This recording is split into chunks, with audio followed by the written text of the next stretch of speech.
Sino nga ba ang makakatulad sa iyo, Panginoon? Ikaw na dakila sa lahat, naluluklok sa kahitaas-taasan, nadaramta ng kapangyarihan at kaluwalhatian, ay bumaba sa lupa. Nag-anyong alipin, dumanas ng libong hirap, maging kamatayan sa krus, upang sa iyong pagkamatay at muling pagkabuhay ay mapanumbalik ang ugnayang na makasalanang tao sa kabanal-banal ng Diyos. Namamangha kami sa hiwaga ng pag-ibig mo, Panginoong Jesus, at sa iyong kadakilay, buong pagpapakumbaba namin idinudulog ang aming mga puso. Ang puso ko'y dinudulog sa iyo, nagpapakumbaba, nagsusumamo,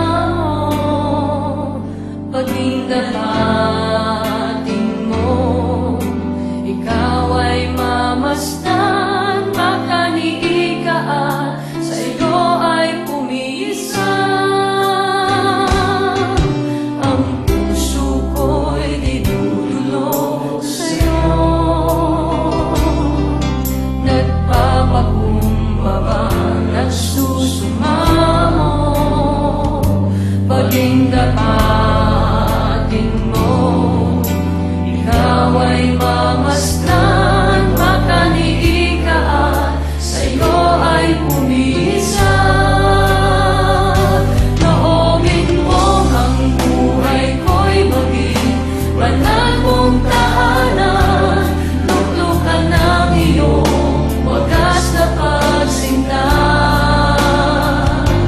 Daluyan ng walang hanggang mga papurit pagsamba, maghari ka, O Diyos, ngayon at kailanman. Sa oras na ito, Panginoon, naririto ko ang aming mga puso. Tanggapin mo ang hain ng pagsamba sa iyo. Aming sa iyo.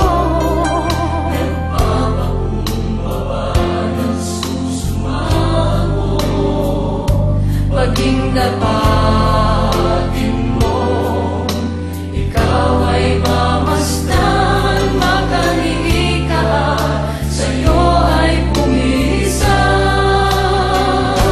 Loobin mo ang buhay ko'y maging banal mong tahanan, luklukan ng iyong wagas na pagsinta.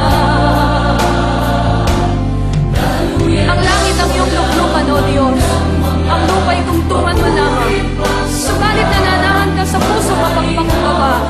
Narito ang aming mga buhay. Angkinin mo, Panginoon, at gawin mo ang tahanan. Loobin mo sa iyo.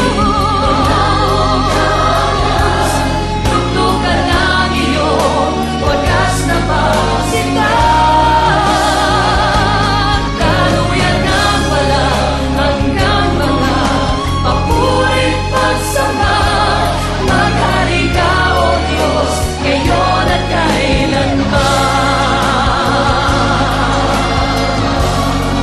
Ito lamang ang aming dalangin, O Panginoon, na sa aming mga buhay, puso, kaluluwa at isipan, maghari ka,